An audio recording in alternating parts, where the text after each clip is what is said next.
how to combine voice memos on iPhone. How's it going, everyone? Welcome back to this guiding studio, and today's guide video I'll show you the quick tricks of how you can combine your voice memos using any iPhone. So without further ado, let's jump right into the video, guys.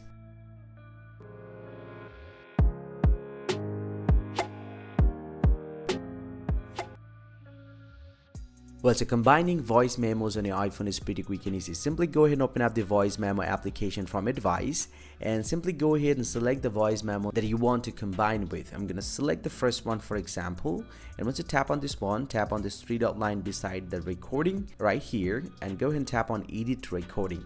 And once you're here inside the edit recording, you'll get to see this is the recording. So I'm just going to go all the way to the last of that recording, and once you're here inside the last position, you'll get to see the resume option. If you tap on the resume, this will start recording the audio from there, and once you're done with this, go ahead and tap on pause and tap on done, and you can tap on save as new recording right over here, and the new recording or the combined recording will be saved to your iPhone. And this is how you can combine voice memos on iPhone. Hope you find this very helpful, guys. If you do, please drop a like and subscribe to the channel. See you guys around, and thank you very much for watching.